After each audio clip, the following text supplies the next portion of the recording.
Благодарам. Slađana Mitowska, imate zbor. И почитувана јавност. Еве и денеска на дневен ред е предлог закон за материјално обезбедување на невработените лица поради приватизација на предпријатијата со доминантна собственост на државата. На самиот почеток ќе ги нагласам кои се условите во член 2, односно што се подразбира под невработено лице, бидејќи мислам дека во интерес на јавноста да ги нагласиме точните критериуми кои што се предвидени со овој предлог закон, односно кои се лицата кои што ќе може да ги исполнат условите и да остварат право на парична доместок. Според член 2, невработено лице се смета лице кое што било најмалку 15 години во работен однос во предпријатијата со доминантна собственост на државата, кое што е утврдено со М1, М2 образци,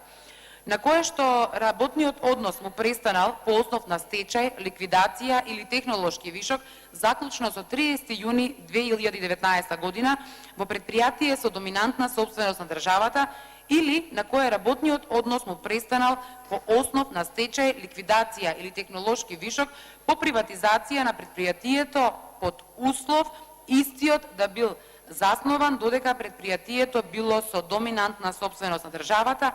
и при приватизацијата да не дошло до промена на единствениот матичен број на субјектот, а доколку дошло до промена на единствениот матичен број на субјектот, предпријатието да произлегло од предпријатието со доминантна собственост на државата врз основ на статусна промена согласно закон. Кој е на денот на поднесување на барањето од член 6 став 1 од овој закон е на возраст од најмалку 52 години за жена и 55 години за маж. Потоа кој е остварило право на парична доместок по 1 јануари 1993 година и кој е од 30 јуни 2019 година до денот на влегување во сила на овој закон не било во работен однос. Почитувани колеги, навистина ние како пратеничка група од ВМРО ДПМН ќе дадеме подршка на овој предлог закон, затоа што сметаме дека стечајците се лица кои што не по нивна вина живеат голгота веќе многу години, односно живеат голгота повеќе децени. Доколку во 1992 година некаде од прилика околу 1726 предпријатија со општествен капитал, од кои 1488 предпријатија се приватизираа во периодот од 1992 до 1999 година, не беа приватизирани на начинот на кој што беа, ние денеска и во изминатиот период немаш да зборуваме за овие невработени лица. Оваа ситуација која што се случи многу години наназад, од која што профит има единствено само неколку олигарси, блиски до тогашните владејачки структури, но на штета на некаде над 200.000 граѓани или поточно над 200.000 семејства кои што останаа без основната екзистенција и кои што долги години живеат нивната голгота,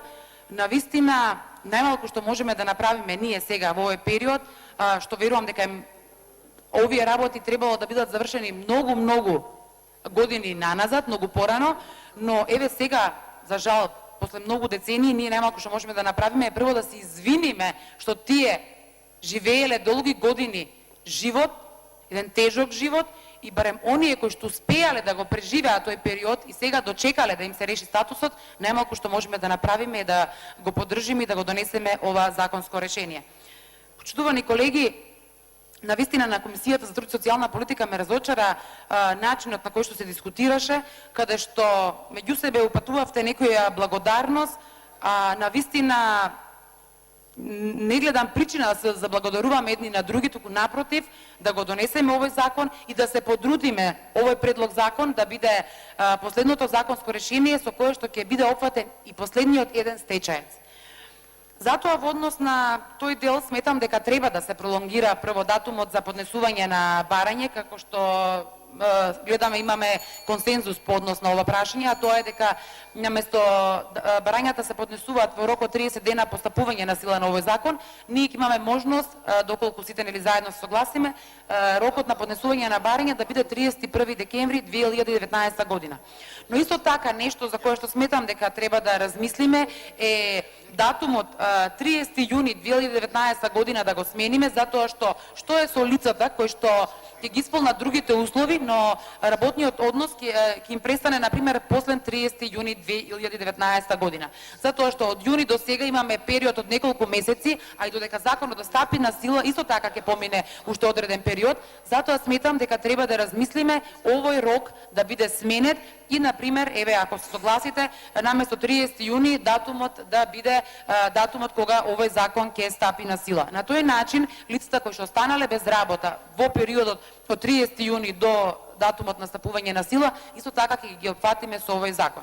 Друго нешто кое што го имаме како проблем во сите општини, а со кој што се соочуваат овие лица кои што останале без работа пред многу години наназад, е тоа што некои од нив не го исполнуваат условот, на пример 15 години стаж, или на некои од овие лица имаат проблеми каде што работеле во тој период, но и мислеле дека нивните придонеси за здравствено и пензиско осигурување биле исплатени, но за жал сега кога ќе отидат во ПИОМ да извадат листа на стаж, се соочуваат со проблем каде што ќе забележуваат и неколку години, повеќе години, дали се тоа 2, 3, 5 или 10 години, имаат неплатен стаж. Што со овие лица? Овие лица во тој период биле во работен однос, но од страна на нивната фирма придонесите не биле платени. Затоа треба да размислиме на кој начин државата може да им помогне на овие лица, затоа што, пак е нагласен, не по нивна вина придонесите биле изоставени. Исто така, ние на овие лица, за жал, не можеме да им ги вратиме изминативе години. Не можеме да им го вратиме нарушеното здравје. Не можеме да им ги вратиме нарушените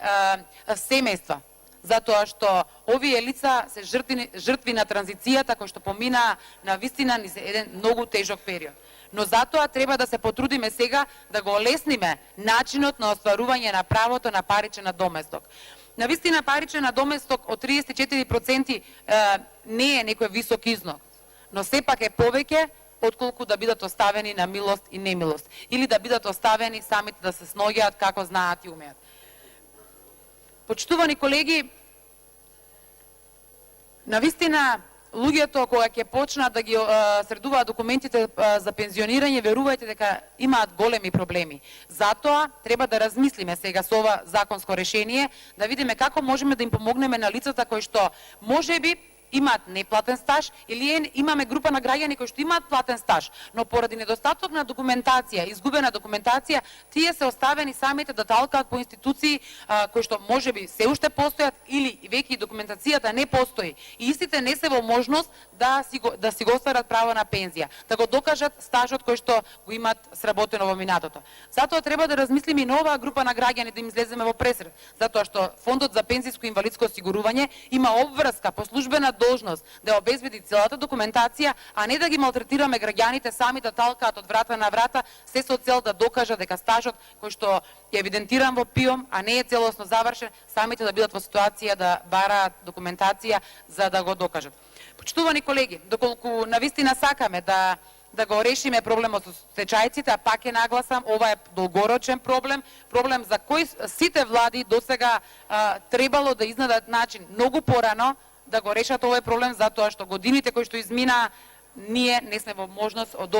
оваа перспектива сега да ги надоместиме. Затоа ќе ве замолам да размислиме, еве доколку можеби ви пречи како пратеници од ВМРО ДПМН да бидеме иницијатори за пролонгирање на овој датум, да се согласиме заедно на Комисијата за труд и социјална политика, датумот заклучно со 30 јуни 2019 година да го смениме и на тој начин ќе овозможиме на лицата кои што во овој период од јуни до датумот на стапување на сила на овој закон во меѓувреме останат без работа, ќе им дадеме шанса и тие да бидат згрижени и опфатени со овој предлог закон. Искрено верувам во добронамерноста на сите пратеници и очекувам